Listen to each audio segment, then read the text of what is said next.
Hello everyone, welcome to Boot Chemistry. In today's lecture, we are going to complete this chapter that आज हम cover करने वाले हैं last topic that is coagulation and emulsion. So let's start with coagulation. क्या होता है coagulation?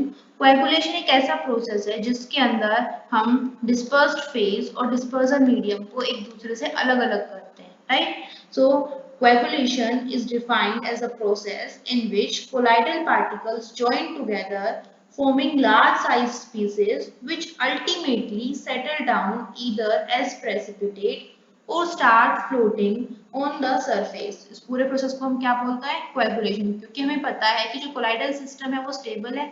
Stable होने का मतलब क्या है, डिस्पर्स्ड फेज जो है वो मीडियम यूनिफॉर्मली मिक्स होते हैं और particles of dispersed phase doesn't settle down at the bottom, but coagulation हो गया तो क्या हो जाएगा, सारे के सारे डिस्पर्स्ड फेज के जो पार्टिकल्स हैं they will settle down at the bottom. इसी प्रोसेस को हम क्या बोलते हैं coagulation, right?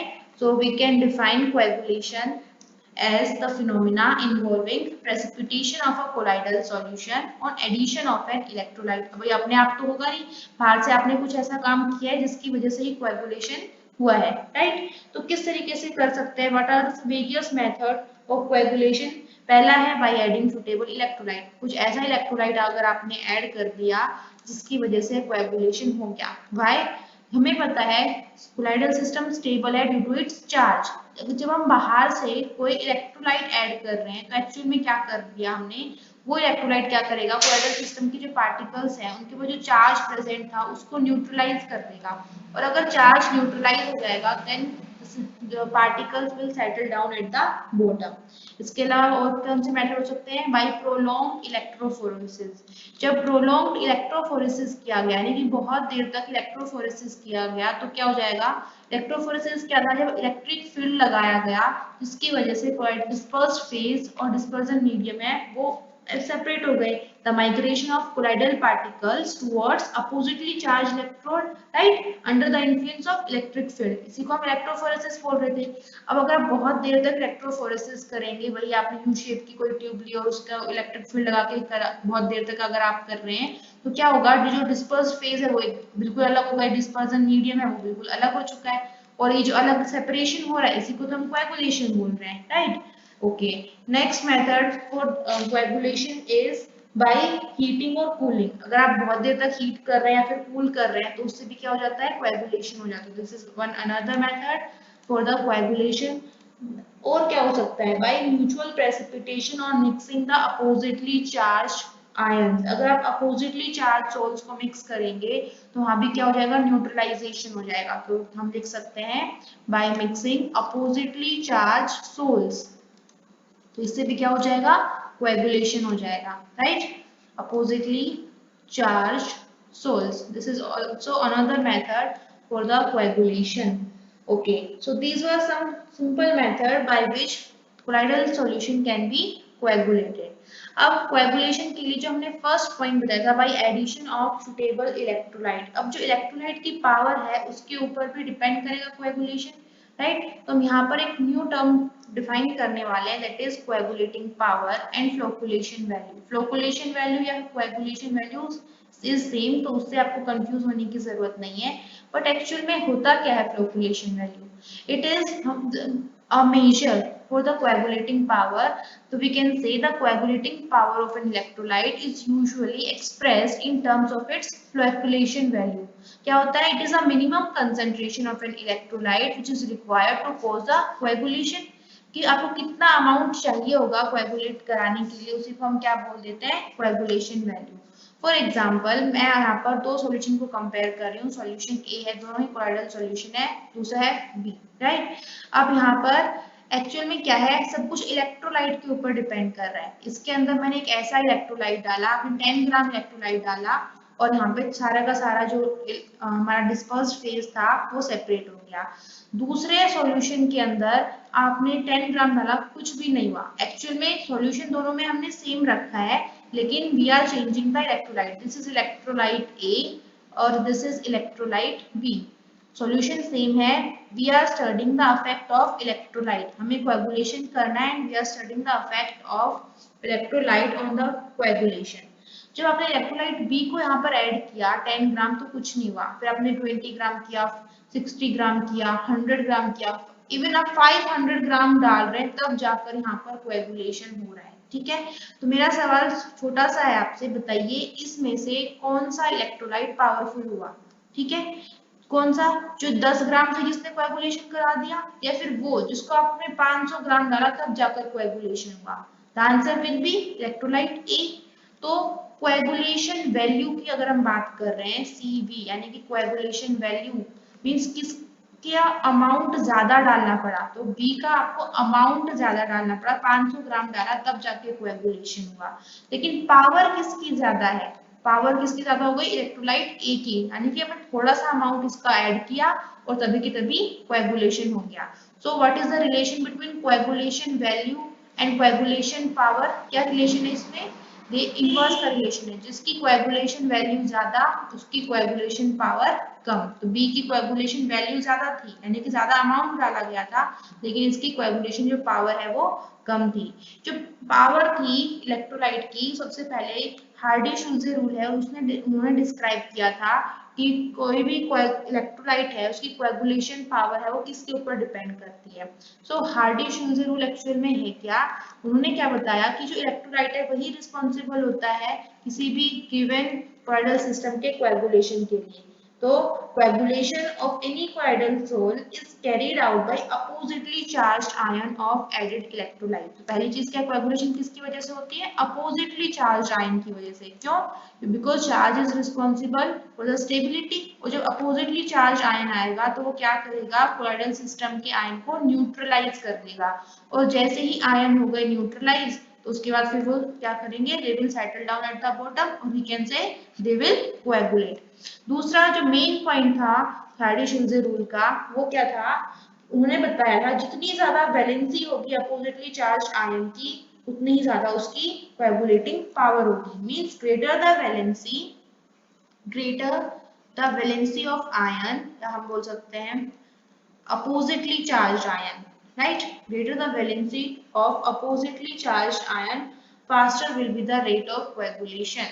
valency of oppositely charged ion, faster will be the rate of coagulation, यानी कि उसकी coagulating power भी ज्यादा हो जाएगी, will be rate of coagulation, right.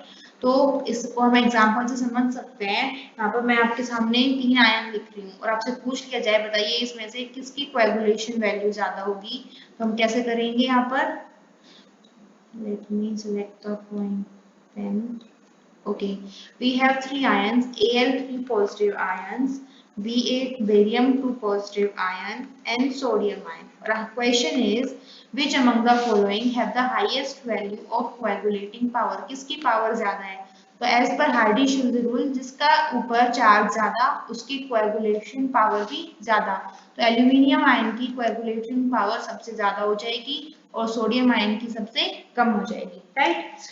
अच्छा जी, अगर हम बात कर रहे हैं नेगेटिवली चार्ज आयन की तो यहाँ भी ये रूल सेम रहेगा। अब क्वेश्चन को थोड़ा सा हम चेंज कर देते हैं। अब हमारे पास ऑप्शंस हैं Cl negative ion, sulphate ion, nitrate ion. तो इनसे सबसे ज्यादा कोएगुलेशन पावर किसकी होगी, NO3 नेगेटिव, सॉरी, ओके, इसमें से सबसे ज्यादा कोएगुलेशन पावर किसकी हो जाएगी, सल्फेट आयन की। क्यों, क्योंकि उसके ऊपर 2 नेगेटिव चार्ज है। अच्छा, एक और अगर मैंने ऑप्शन में डाल दिया है कि कोऑर्डिनेशन कंपाउंड है, इसको हम काफी डिटेल में स्टडी करेंगे जब हम कोऑर्डिनेशन कंपाउंड चैप्टर करेंगे, but for the time being ये भी ऑप्शन है। अब आपके पास 4 ऑप्शंस है, out of this A, B, C and D। अब बताइए which one have highest coagulating power, किसकी पावर सबसे ज्यादा है, तो the answer will be this last one, D option. Why, क्योंकि इसके ऊपर 4 नेगेटिव चार्ज है, तो इसका चार्ज सबसे ज्यादा है, इसका मतलब इसकी पावर भी सबसे ज्यादा होगी। So this is the application of Hardy Schulze rule. I hope आपको क्लियर हो गया होगा। तो now we can start emulsion, right now. तो इमल्शन क्या होते हैं, जब हम बात करते हैं कि डिस्पर्स्ड फेज और डिस्पर्जन मीडियम अगर दोनों ही लिक्विड स्टेट में है तो उसको हम क्या बोल देते हैं, इमल्शन बोल देते हैं। क्या बोला मैंने, डिस्पर्स्ड फेज और डिस्पर्जन मीडियम दोनों, अगर डिस्पर्स्ड फेज भी लिक्विड स्टेट में है और डिस्पर्जन मीडियम भी लिक्विड स्टेट में है और ये कोलाइडल रेंज के अंदर भी आते हैं, तो उसी को हम क्या बोल देते हैं, the system is known as emulsion. तो emulsion is mainly of two types, first is oil in water emulsion and the second is water in oil emulsion. पहला क्या हो जाएगा, ऑयल इन वाटर।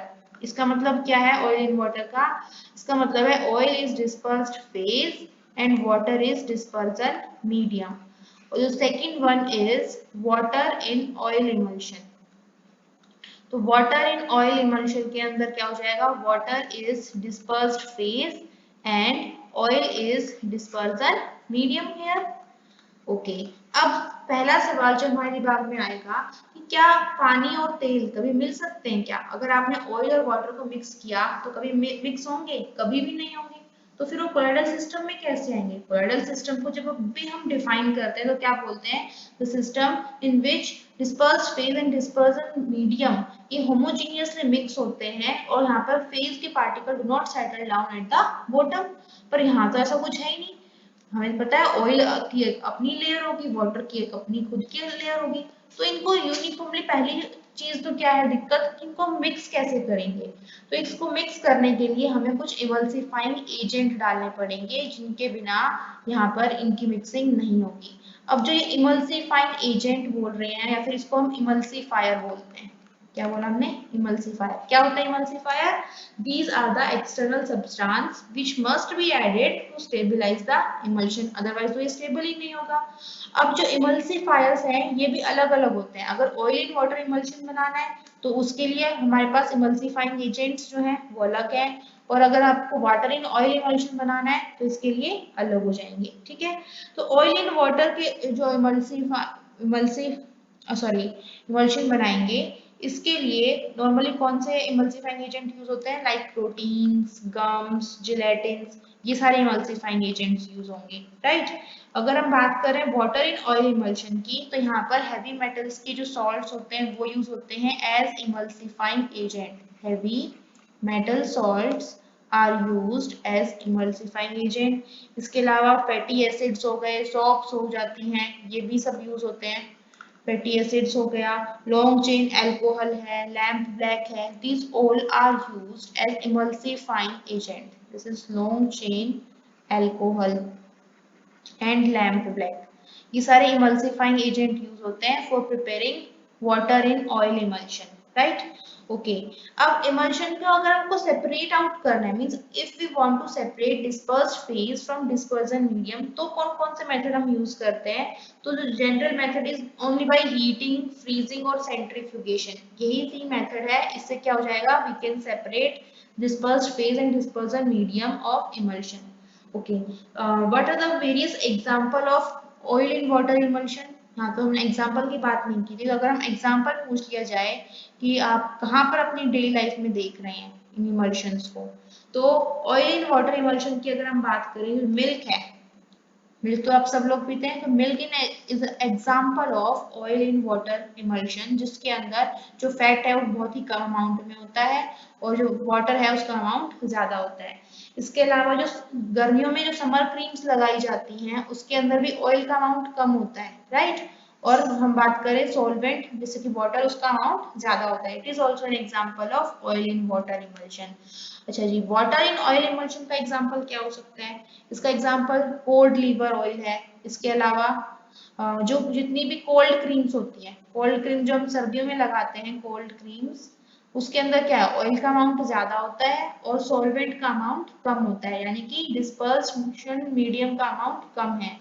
तो so it is an example of water in oil emulsion. और क्या बताया मैंने, cod liver oil, this is also an example of water in oil emulsion. तो ये कुछ एग्जांपल हो गए वाटर इन ऑयल इमल्शन की।